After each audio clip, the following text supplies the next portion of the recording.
Welcome you to another Facebook and YouTube Live here on a Thursday evening, coming at you from my home office here in the northern suburbs of Minneapolis, Minnesota.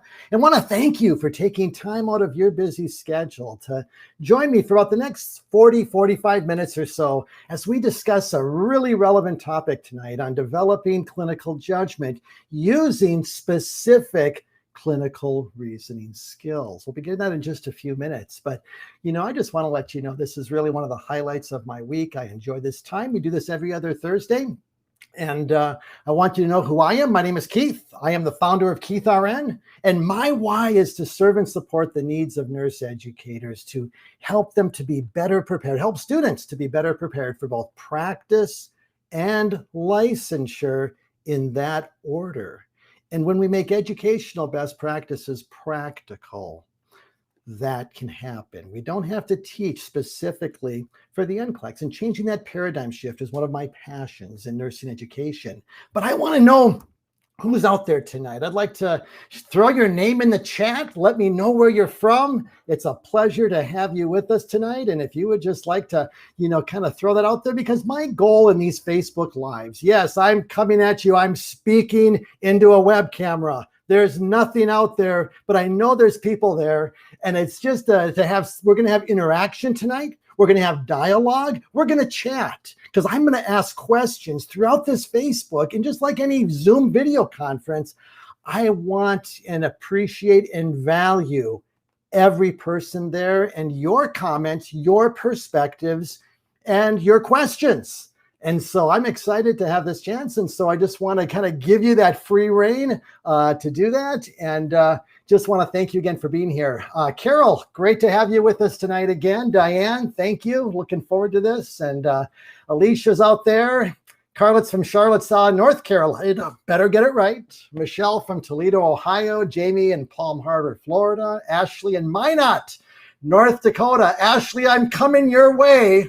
I think in about February, if I do believe, for a conference. So looking forward to hope to meet you there. And Joyce from Ohio and Kelly from Clearwater.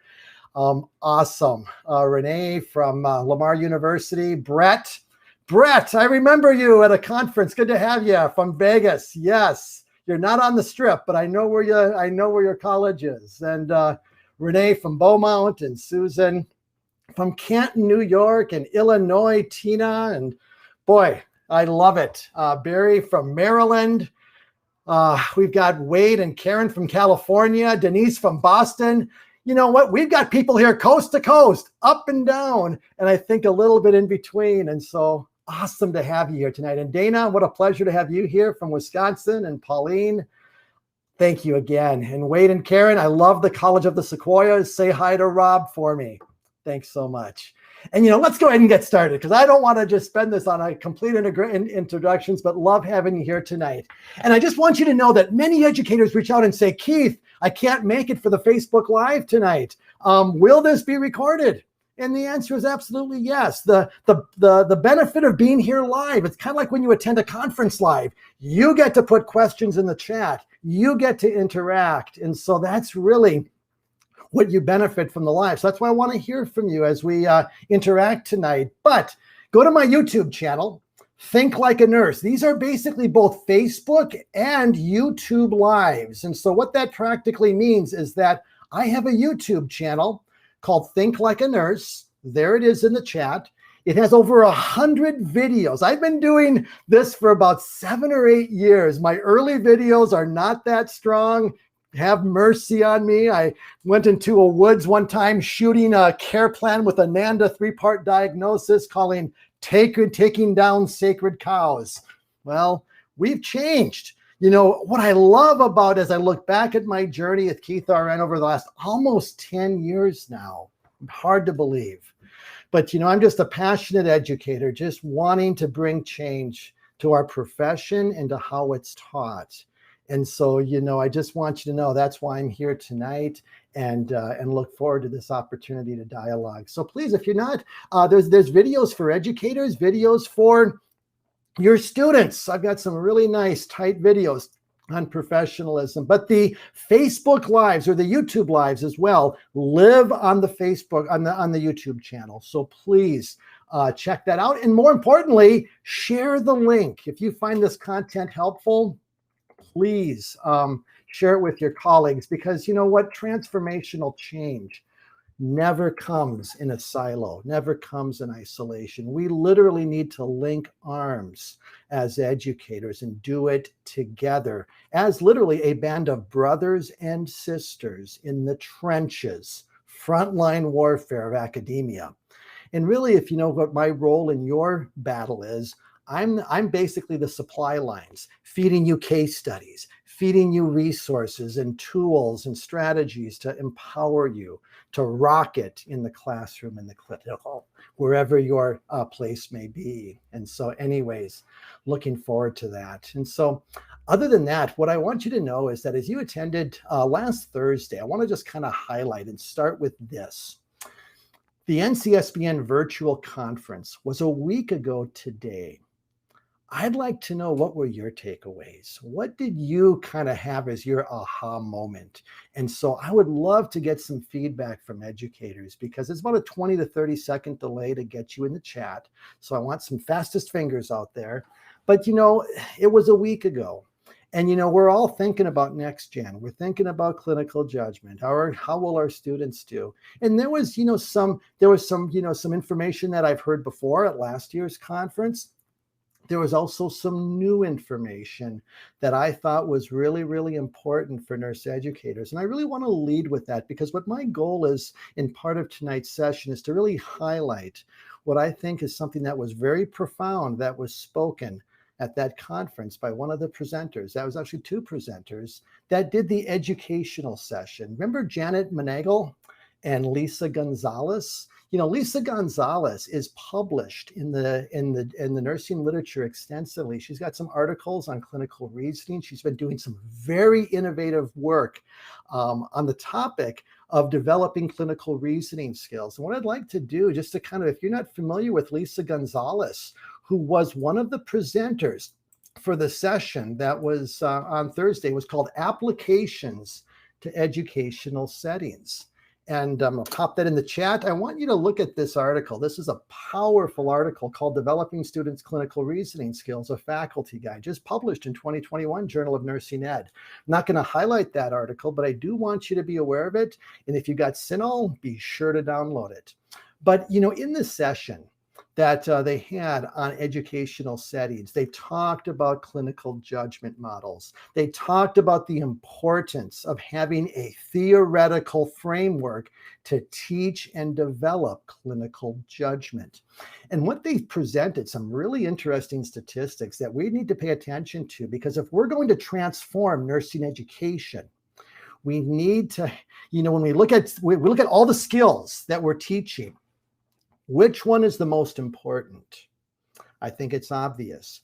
Clinical judgment is a skill. Actually, it's clinical reasoning skills that lead to the outcome of a clinical judgment. But in essence, it's developing the thinking. It's developing those reasoning and judgment skills. That's the most important skill we must be developing in our students throughout the program.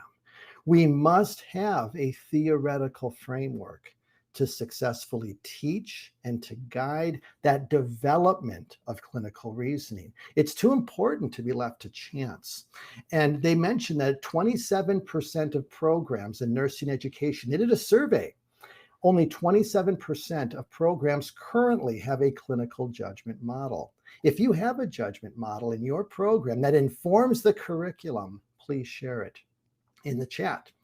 But about 50%, over half of the schools, plan to incorporate. And next generation is kind of putting fuel on that fire.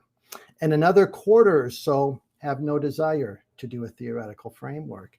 And I want to encourage you all as educators and faculty, if you're in a program that's in that 50%, kind of like we're thinking about it, but we haven't done it yet, what I'm going to share with you, and what Lisa and Janet shared at the conference a week ago, was profound and very important, because they talked about why having a clinical judgment model is important as a theoretical framework. They said it designs the implementation strategies. You know, it provides that overarching framework, facilitates clinical teaching, develops and improves clinical reasoning skills. And I really like this last point they mentioned. It's a common language for students, faculty, and practice. We're all using the same language. Now, what they didn't mention that I thought was interesting, I think this is also really important. There is a clinical judgment model that all of us are already using in nursing education. Anybody want to guess what it is? I think we're doing about 100% on this clinical judgment model that wasn't taught or wasn't mentioned in this survey that needs to be. It's the nursing process. You know, we must never lose sight of the fact that the nursing process that has been around for about 60 years in nursing education isn't going to go away. It's not part of the problem. It's not, we don't need to evolve into a different clinical judgment framework. The nursing process and its steps of assessment, analysis, planning, implementation, and evaluation is a clinical judgment framework. So we need to be very clear that it's a fundamental framework. That's kind of how I would like us to look at that. So it's a fundamental framework that must remain foundational in our programs. But like any curriculum, we build on it. And so really what Lisa and Janet were talking about in last week's session was the importance of building on that with an additional theoretical framework. And they talked about different models that are out there. You know, I happen to have a book that is only available in Australia, was sent to me by Australian educators, called The Clinical Reasoning, Learning to Think Like a Nurse by Tracy Levitt-Jones, who's done some published work on the clinical reasoning. The 5 Rights of Clinical Reasoning is her article that I love. But it's a clinical reasoning cycle that has about 9 steps, very similar to Tanner Integrates Nursing Process. We also have Tanner's clinical judgment model that was the subject of my dissertation and my study. I know Tanner inside and out like many of you, but what's really interesting is that when I've been speaking at conferences before the pandemic, when I would ask about Tanner's framework, only about 10% of hands would go up who said, I've heard of Tanner's clinical judgment model. This was as late as 2019. And so Tanner's framework is not widely known, as is some of the other models that are out there that we've been talking about, like the NCSBN Next Gen model, the clinical judgment action model, and it's 6 steps that are and Tanner's 4 processes. But what's really important is that that Janet and Lisa said, it made a very distinction that a theoretical framework is different than an evaluation or test framework. And so when we look at teaching clinical judgment, we do both. We need to have both the NCSBN framework, but it's a test model. It is a framework that guides and informs the evaluation of the questions that we write, because we need to be doing exam questions that replicate the essence of Next Gen NCLEX. And I will share just one resource that I would like to just kind of let you guys be aware of. Donna Iggy has got a textbook called Developing Clinical Judgment, and she wrote this for students for professional nursing and Next Gen NCLEX. So if you're looking to use some 6-step questions that use all of the innovative test formats, whether it be for your students or as something to do in your class in any context, I just commend this book and would encourage you to look further. It's by Elsevier. I'm not getting anything for that. I just want you to know that if you're looking at wanting to strengthen the testing and the evaluation aspect of your program, use the NCSBN framework. And that's where it belongs. It's a test framework. It's not a curricular framework. And they made the distinction that a theoretical framework is basically Tanner's or some of the other processes. But Tanner's is by far the most popular. Over 60% of all programs that are using a clinical judgment framework are using the Tanner's theoretical framework. And I think that's really important for us as educators, because Tanner's framework is a practice-based, research-based framework that is meant to guide and inform practice. And as you look at that, I just want to share some highlights of Tanner so that we can understand Tanner. One of my, as we look at some of I wouldn't call it a lack of information, but I don't think we're as knowledgeable about Tanner's framework in nursing education as we could be. And so I'm going to take a few minutes because Tanner's clinical reasoning processes are going to help every one of you as educators identify the clinical reasoning skills that can be used then to guide and inform the teaching of clinical judgment or the clinical reasoning. So when we teach clinical judgment to our students, we need to be using an established practice-based framework such as Tanner's, while Lisa and Janet made it very clear that the NCSBN framework belongs as an evaluation and test model. Our students don't even need to know about the 6-step model. They made this statement very clear that Janet said that Tanner's clinical judgment model should be something that the students are aware of early in their education, and I agree. But the measurement model of Next Gen can be just for educators. And I think that's a really important distinction. And I would really encourage us as nursing education that we really recognize that we need to use both and they have a complementary place. But we don't want to make the 6 steps of the NCSBN the one that guides and informs the curriculum and the teaching. Lisa and Janet made that very clear. And that's an important distinction that I really want us as educators to really embrace. And so as we look at Tanner's framework, and I'm just going to see if anybody has any questions out there. I'm going to just pause for just a moment because what I'm going to do here, this is Tanner's article on developing clinical judgment called A Research-Based Model of Clinical Judgment. It was a synthesis of over 190 articles that were published in the nursing literature. She synthesized, identified 4 processes, and that's Tanner's framework. And so let me just kind of see what's out there tonight with some of the feedback. Basically, I've got Dana says they use the NCP. Is that nursing care plan, or am I missing something? Kelly McAdams says the nursing process. And so, yes, Kelly, never lose sight of that. If we're teaching nursing process, but like Pat Benner said in educating nurses, we need to use multiple ways of thinking that include clinical reasoning, that it included actually an emphasis of clinical reasoning. And so when we look at Tanner's framework, and she identified 4 steps, and many of us have memorized the 5 steps of nursing process. We can say it in our sleep. How familiar you are with the 4 steps of Tanner, which are noticing, interpreting, responding, and reflecting. And so when we look at clinical reasoning skills, we're going to kind of break it down a little bit further as we look at how they identify and align with both nursing process as well as even Next Gen, because Next Gen in its 6 steps does align with Tanner's framework. And that's a strength, but it's also a testing and measurement framework that has no research to inform its relevance to practice. And so, Kelly, you love me some P. Benner. Yes, Pat Benner is my hero as well, Kelly. Totally agree. And Carol says, clinical judgment models other than Tanner, what would those be? Great question, Carol.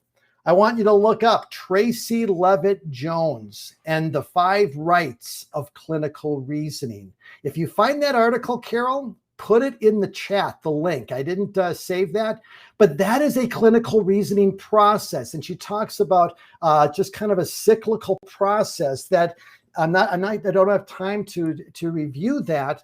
But in essence, it's very similar and aligns with Tanner's framework. And so I want you to know that they're out there. Another model that was mentioned at the Next Gen conference was the outcome present state model. Dan Pursuit, a colleague here at the University of Minnesota, is also another clinical reasoning framework or clinical judgment model. But again, they mentioned these are like in the single digits of percentages. And so therefore, they're on the far end. Tanner is the most popular and the most relevant that really, I think, is going to inform and guide practice for us as we look at clinical judgment and strengthening that.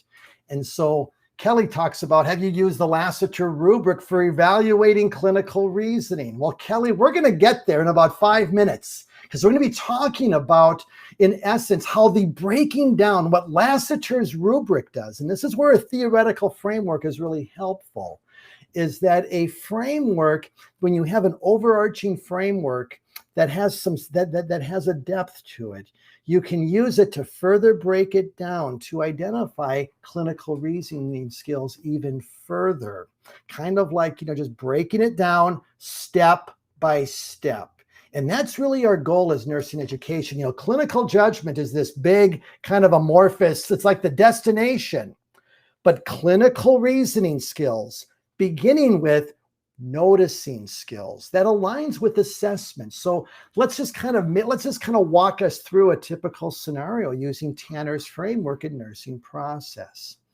As you're collecting data on the patient, as you're doing your head-to-toe assessment, you are assessing the patient, you're assessing the chart, but you're also noticing. You see, that's why I agree with Lisa and Janet. We need to integrate a higher level thinking framework, such as Tanner's first semester.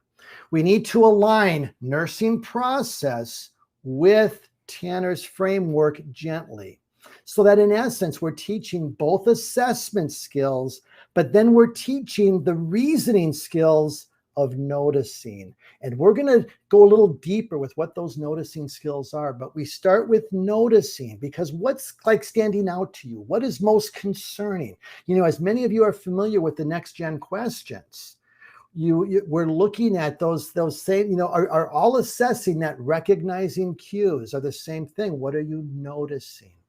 The second step of Tanner's framework that aligns with also assessment of nursing process and analysis is interpreting. So the second step of interpreting, what's the meaning of what you noticed? So if you're hearing crackles in those bases and the patient is having more shortness of breath because of heart failure, and maybe they're retaining some fluid, what is the interpretation? What's causing that? And this is why I'm a strong advocate of pathophysiology applied to practice in our programs, because your students will be unable to really interpret the significance of any physiologic finding, any assessment finding, unless they understand pathophysiology. Won't make sense to them. They won't get it. They won't recognize its significance, and they'll blow it off. The third step of Tanner's framework aligns with the intervention of a nursing process. That's responding. It's now time to respond. You've noticed what's important. You've interpreted its significance. Now you respond with the nursing priority, the intervention, and what those priorities will be. We're kind of generating those hypotheses, as Next Gen says, but that's not a common language of the profession. No nurse in practice uses hypotheses and cues, but noticing and interpreting and responding capture the essence of nurse thinking. And then reflecting is that evaluative reflecting. It's reflecting on, did the patient respond as expected? That's evaluation of nursing process. And so we're reflecting in two ways, though. We're reflecting on both the patient, how they responded, but this is where a theoretical framework like Tanner's is so valuable. She also talked about, in this synthesis of articles, the importance of reflecting on your thinking as a nurse. That's called reflecting on action. Was that the right decision? What did you learn? That's the essence of debriefing. And we need to take the essence of debriefing, which is that reflecting that Tanner identified as a measure, as kind of a skill to develop the clinical judgment that our students need for safe practice as well as licensure. And so any questions that you have about Tanner's framework, please throw it in the chat. And thank you, Carol, for throwing in that PubMed article on the clinical reasoning cycle. And so let's go ahead and keep going here. And what we're going to be discussing here are just basically, I want to share some observations from Tanner's framework that are really, really important. And they're so important, I'm going to put them on the screen here for just a moment. And I want you to basically kind of read along with me here as I put these on the screen, because what we have here, let me just make my screen a little bit larger here. Oh, it's a little too big. There we go. These assumptions are really important because they really, we don't want to just have students think like a nurse. We want them to care like a nurse. We want them to have the whole picture. And these are the assumptions, or the kind of the essence of what Tanner identified in addition to her 4 processes of clinical reasoning. And this is the first assumption of clinical judgment, that clinical judgments are more influenced by what nurses bring to the situation than the objective data about the situation. Think about the significance of that. That in essence, what you possess as a student, as a nurse, and what you bring with your knowledge, what you bring with your attitude, what you bring with your engagement, your caring, your compassion, is more important than what you actually know. You see, this is why a very robust framework like Tanner's brings such a depth to developing and strengthening clinical judgment in our students. We as nurse educators must embrace and really understand Tanner so we can successfully integrate it and develop the reasoning skills using this assumption. The second assumption is sound clinical judgment is based on knowing the patient and their response and the engagement to the patient. And so again, knowing that patient, which is a challenge in acute care settings, also influences clinical judgment.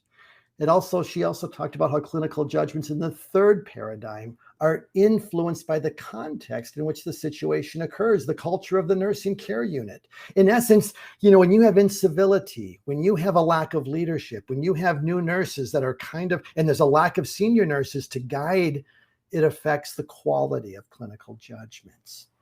And I love the fourth assumption. Nurses use a variety of reasoning patterns alone or in combination. That's why we must never lose sight of the nursing process and its value as a fundamental and foundational strategy to teach and develop clinical judgment. And finally, the fifth assumption that's very important for us as educators is that reflection on practice, reflecting after you've made the decision, is triggered by a breakdown in clinical judgment and is critical for the development of clinical knowledge and to improve clinical reasoning. So the fourth step of Tanner, of that responding or reflecting, that includes reflecting on your thinking, that debriefing on your own, improves clinical judgment. And so that's why we need to have a holistic model, that we're not just focused on 6 steps or 4 processes, but we really have this robust dynamic that looks at the whole package. And so just wanted you to kind of consider that. In Tanner's article that I put up there earlier does have that information. So let's break down. Let's get into the brass tacks of clinical reasoning skills. So Lasseter's clinical judgment rubric. The value of Lasseter's clinical judgment rubric that was published in 2007 is that it is a framework that puts a quantitative measurement of clinical reasoning using Tanner's 4 processes, but Lasseter broke it down into 11 essential steps of the 4 processes. So she broke down each step of noticing, interpreting into 2 to 3 additional dynamics. And those are the skills that we can teach as nurse educators, depending on the level of our students. And so for those of you that are not familiar with Lasseter's clinical judgment rubric, this framework is used as a rubric to guide simulation. And so you can evaluate simulation quantitatively using Lasseter's clinical judgment rubric. And I just put that tool number 1 that I'm going to share with you tonight is Lasseter's rubric. So Carol asked the question, or Kelly said, have you used the Lasseter rubric? I want you to have a copy of the rubric, all of you, to basically reflect on it and get a vision for understanding these skills. Yes, this is a simulation rubric, but simulation replicates and mirrors practice. And so therefore, we can, in essence, kind of capture the essence of this rubric, and we can bring this and kind of bring this over into our clinical evaluation, though, and there's some studies that are out there that do support that, but I don't have those links to me right now. But in principle, we can begin to identify these specific skills or competencies of clinical reasoning, and Lasseter can guide us to that. We can begin to get a vision that these are clinical reasoning skills. And so let's basically define and look at these clinical reasoning skills together. And so I'm just going to keep my PowerPoint up just so it's easy for you all to see. But these are the 11 steps of Lasseter's clinical judgment rubric as we break them down step by step. And so let's just kind of look at the noticing. I'm just going to kind of break these up a little bit. I don't want to, we'll just kind of make these a little bigger. There we go. And let me just make that a little bigger on the, okay, there we go. So let's look at noticing. So when we're teaching noticing skills, let's look at our clinical.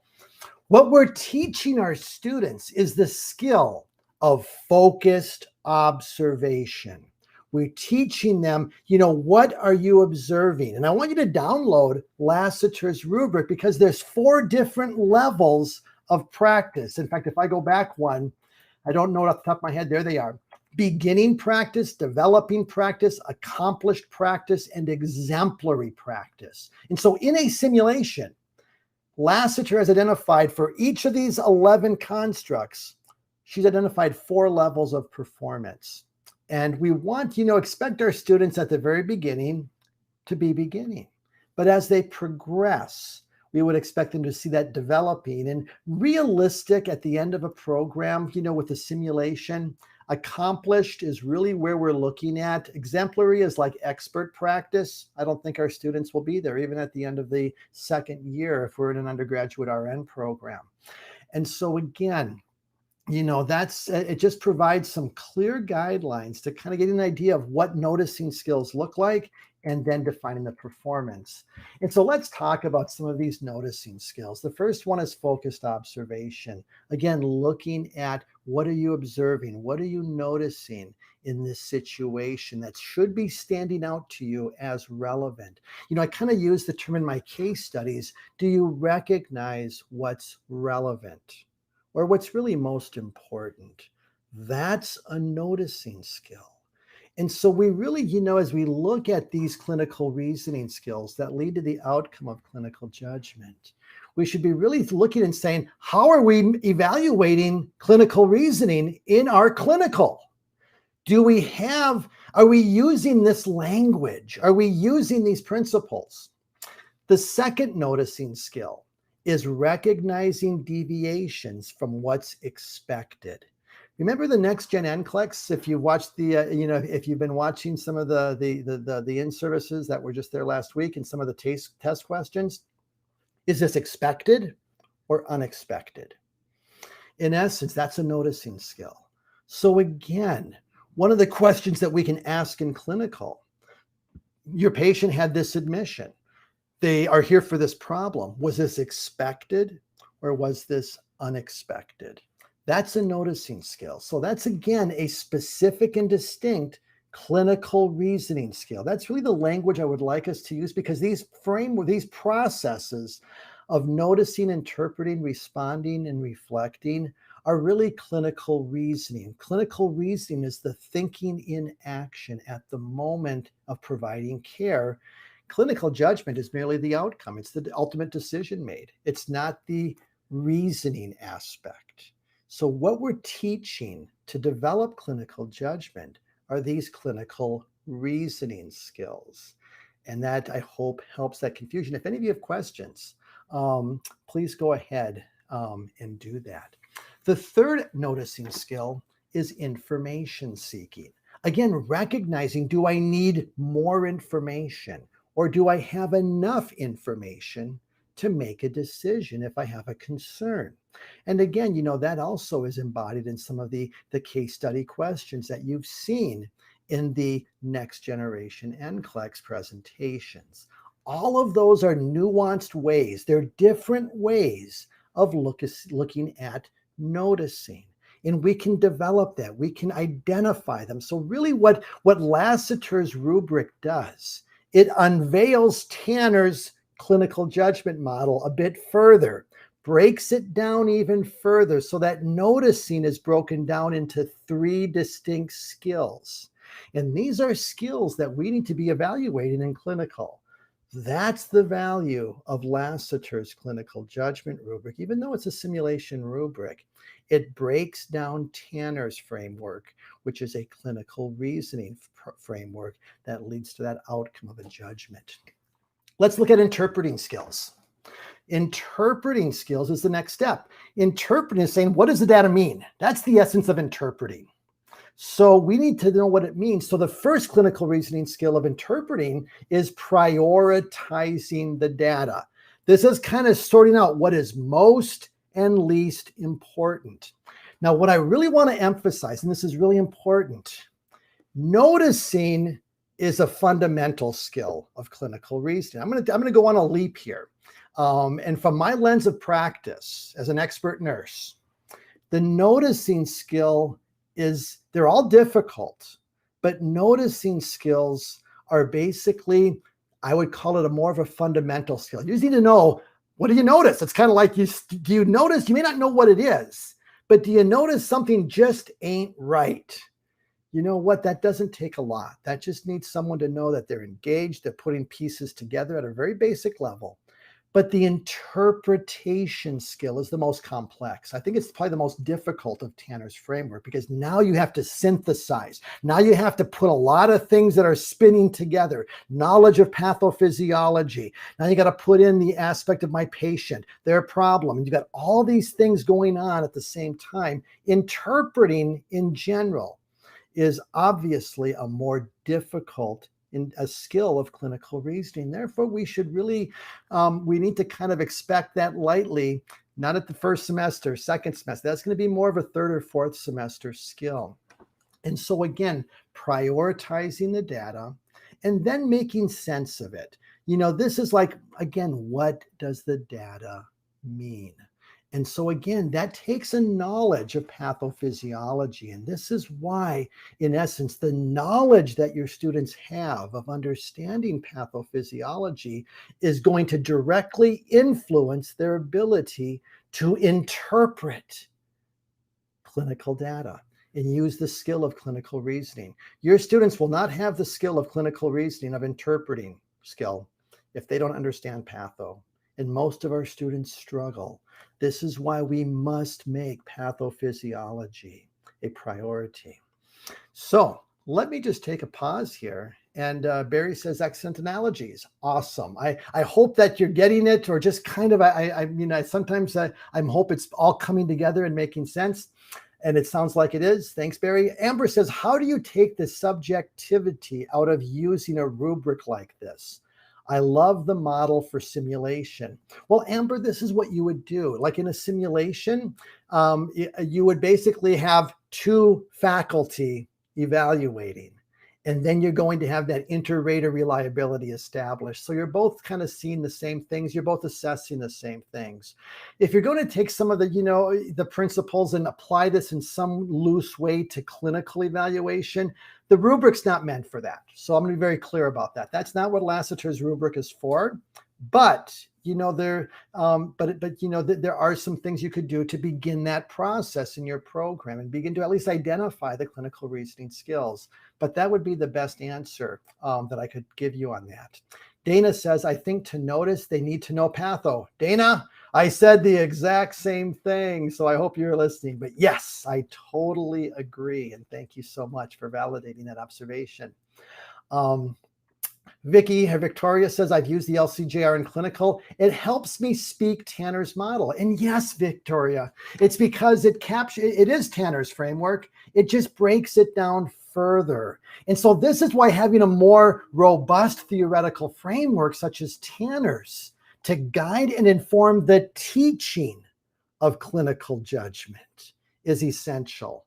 And that's why I'm such a strong advocate of Tanner's framework. I want you to know that when I wrote my first case studies for Keith RN, before there even was a Keith RN, I was just a novice educator trying to figure it out in the classroom, and read Benner's book and rocked my world and got to do it differently. Hair was on fire. I saw Tanner's framework. I knew of Tanner's framework from my master's program in nursing education, and I loved it as a practicing nurse. I saw the value of it. And so I just took Tanner's framework 10 years ago, shortly after it was published, just a few years after, before Next Gen was even on the horizon. And I used that as my framework to make open-ended questions using Tanner's framework. And that's what's in all of my 110 plus case studies that I've written over the last 10 years. Tanner's framework made operationalized through open-ended questions that require your students to think like a nurse. So yeah, I totally agree, Vicki. Thank you for sharing. And Stephanie says, I'm finding this very helpful. Stephanie, that's why I'm here tonight. I just want to help educators and serve their needs to just make sense. I think we're stressed. And, as a nurse, that's, with my doctorate and doing the research on this, I use Lasseter's rubric in my study as well, though it wasn't implemented fully, it was partially, but I'm totally, Tanner and Lasseter were in my dissertation, and I was married to that for 2+ years. And so if you've done a dissertation, you know what I'm talking about. So let's go to the third process of Tanner, which is responding. So think of Tanner's processes as kind of like pillars. They're kind of like the nursing process of assess, plan, implement, evaluate. And so in essence, now we have the third pillar of responding. And let's break that down into 4 different skills that are really pretty practical. The first clinical reasoning skill is your student, this is more of a performance actually, are they calm and confident in the simulation or in their practice setting? Absolutely, you can make a judgment. And they have, again, if you look at Lasseter's rubric, if you've downloaded that, you can see the different levels that define beginning to exemplary practice. Great place to start. Then the second skill is clear communication. How well, communication is a clinical reasoning skill. SBAR is a clinical reasoning skill. You have to synthesize, prioritize, be concise. That needs to be practiced. And so let's get a vision that SBARs and handoff reports is really, that's where clinical reasoning and the responding begins. So let's be practicing SBARs in our classroom. Let's be integrating this consistently in our program. The third responding skill is being well planned and being flexible. Again, that's just more of a performance. And the fourth one is being skillful. So again, being able to have that skill, these are, and the performance and the doing, you can see this is really influenced by the simulation aspect of Lasseter's framework. And so I'm going to pause here for a moment. Stephanie has a question. I teach fundamental nursing skills. So at this level, should I be focused mostly on noticing? And Stephanie, absolutely right on. You are getting me perfectly. That is correct. Because the interpreting skills are using a higher level of complexity, like the trending, priority setting, synthesis of mastering and understanding pathophysiology. Noticing, if you look at those skills, and if you look at Lasseter's framework, you'll see that they're still high level. This is not dummied down. Noticing is still a very important skill, but it's really a great introduction. And then you build on that introductory skills of noticing should be first or second semester skills in a 4-semester, 5-semester undergrad program. Then you begin to build on it throughout the program with these other additional skills. Great question. Thanks for asking. And finally, reflecting. That's, again, evaluation, self-analysis. It's an evaluation of the patient. It's also evaluation of the nurse. That's what's so powerful about Tanner's framework and using Lasseter's. She breaks down that, okay, how'd the patient respond to the plan of care? Did they respond as expected? Looking at evaluation of nursing process. Again, they're integrated. We're putting them together. We're taking nursing process and Tanner, and they go like this. That's how we develop the clinical judgment in our programs. And then the NCSBN model just merely evaluates it. That's how we test. using the 6 steps of that framework to test it. But let's keep our students out of that loop. They've already got to focus on Tanner, clinical reasoning skills that Tanner's language identifies. Again, that common language.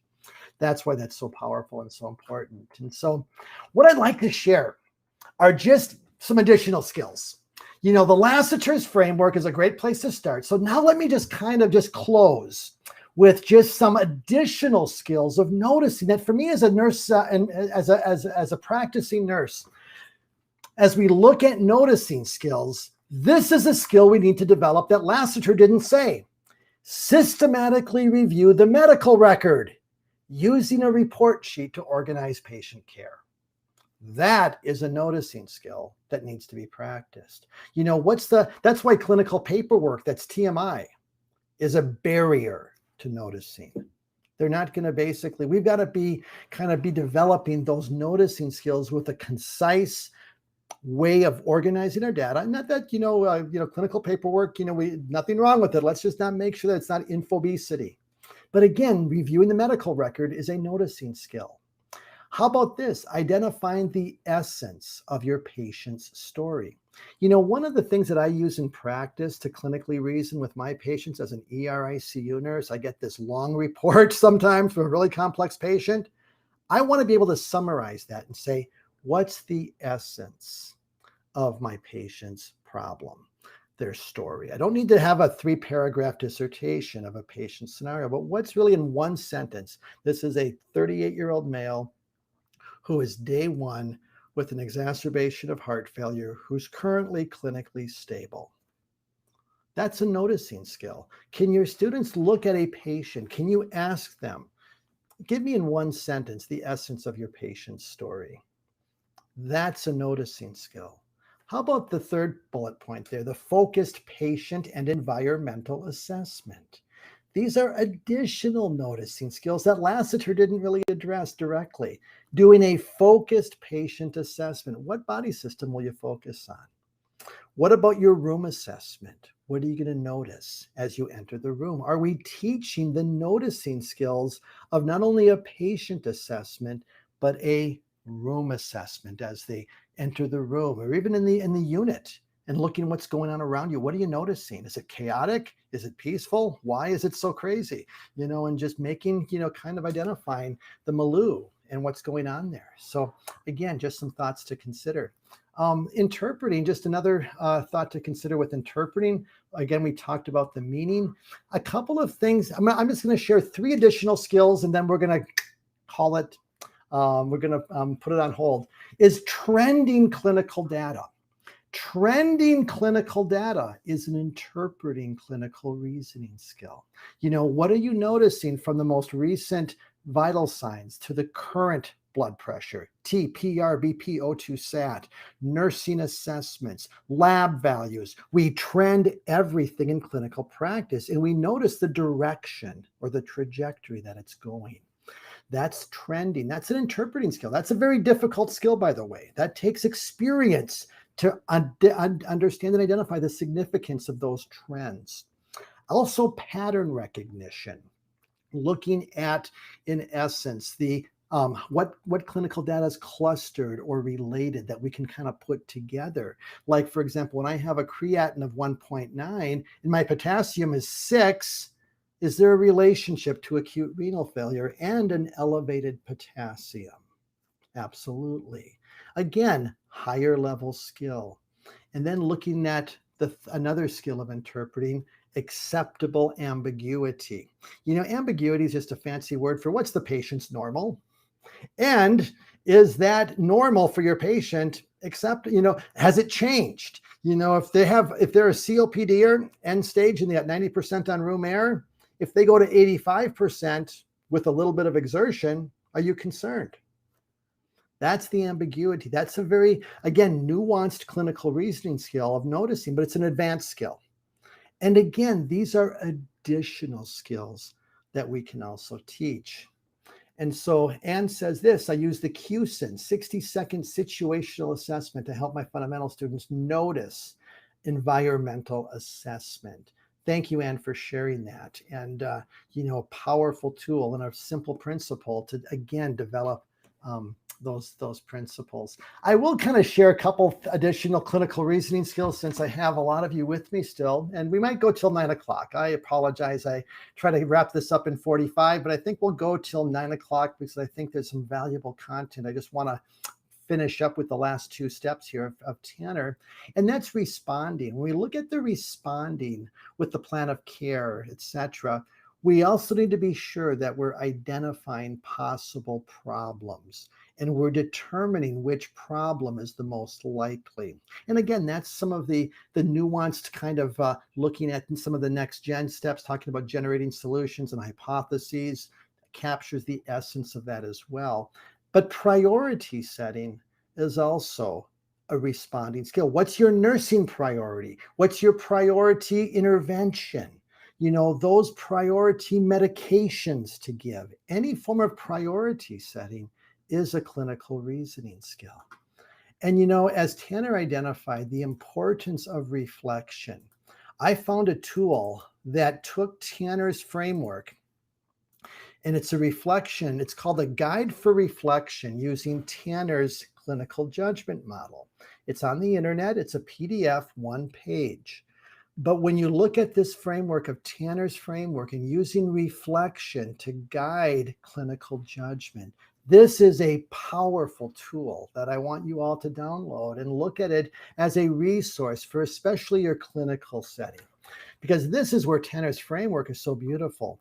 You can take Tanner's framework. Yes, you can use it for writing test questions, though I think it's very clear that the NCSBN, let's keep it in that wheelhouse. But when it comes to clinical practice, classroom case studies, etc., Tanner's framework really can embody all of the aspects that we need to develop confidently the clinical reasoning skills our students need for safe practice and licensure. And so that's just basically what I just kind of, kind of in sharing and closing, just the importance of nursing process. Sometimes I think nursing process gets short shift. We're talking about, clinical judgment and all that's required in this day and age with next gen. But let's again remember the importance of the nursing process and how it integrates with Tanner's framework, as well as the NGN model. I shared with you an ATI infographic.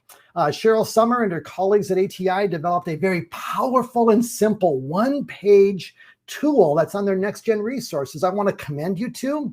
It shows beautifully in 3 concentric circles how Tanner, NCSBN, and nursing process all align with each other. And so I just want you to be aware of that tool. I'm going to stop sharing my screen here. And we'd just like to know, what questions do you all have about what I shared? Was this helpful? Did it answer some questions? And if so, is there any other questions that any of you have as it relates to our topic of clinical reasoning skills?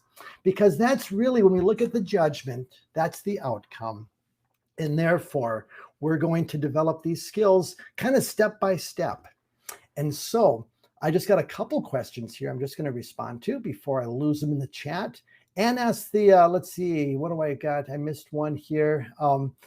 Okay, that was Stephanie. I did answer that question. There was Dana's question. I start trending in junior level. Is that too soon? And I would say, no, Dana, introduce it at the junior level, but just realize your students will not be proficient. It's like having realistic expectations, just like you do as a parent. Have it with your students. Realize that interpreting, pattern recognition, trending data are high-level, complex skills that take time and experience. Therefore, start it at the junior level, Dana, but recognize that it's going to take time and expect a better proficiency at the senior level. Great question. Thank you so much for asking. And Joyce Scott says, can you post the tool mentioned in responding? Let's see what tool that was. Find it for you. I'm not sure what tool you're referring to. It's in the chat, Joyce. The tool mentioned in responding. What did I say in responding?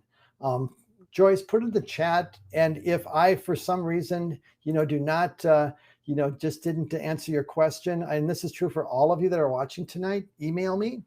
I would love to hear from you. If you have a question or comment after this Facebook Live, at keith@keithrn.com. And so if I didn't get to that, Joyce, or didn't, I'd be glad to answer any questions or clarify anything that didn't get answered tonight. And so let's just, let me look at some of the things shared here. Carol said this is one of the best forums. Thanks.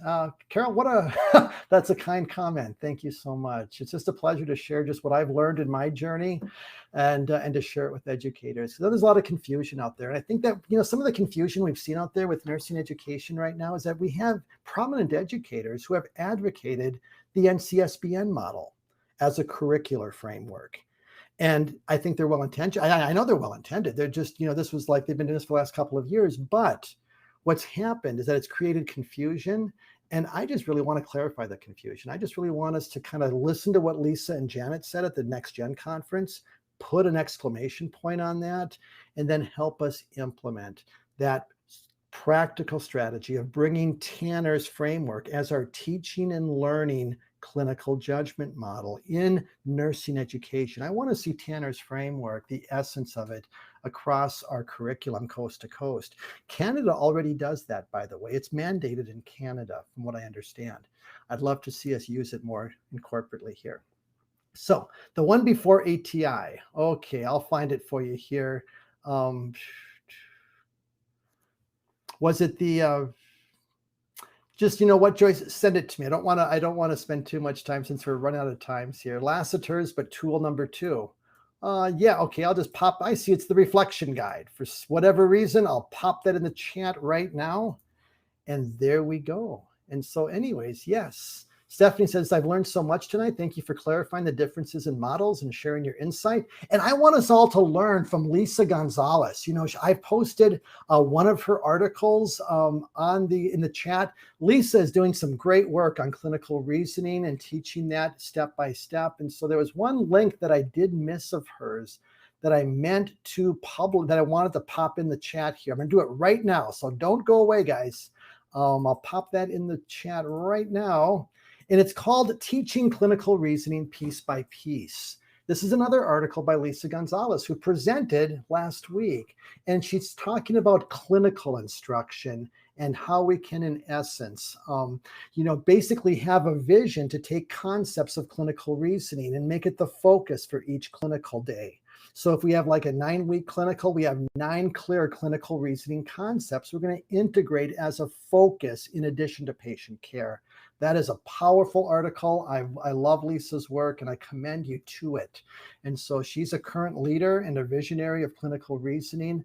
And I love the work she's doing with Kathy Lasseter and other leaders in clinical judgment and nursing education today. And so in closing, I just want you guys to know, kind of a bittersweet, I want you to know that this is going to be my last Facebook Live for a little bit. Probably for the rest of the year. And I just want you to know why. I basically have been running on fumes this last year. It's been very challenging in a number of different ways.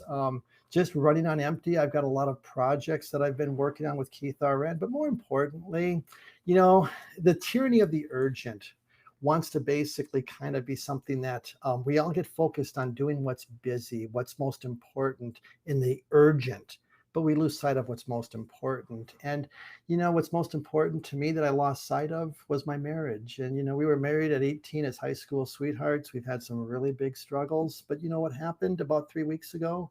We had a powerful vow renewal service at a wedding venue with our family and friends. And it was a highlight of my year. And I'm just really thankful, that God is healing and restoring my marriage and that relationship that really has struggled recently and over time.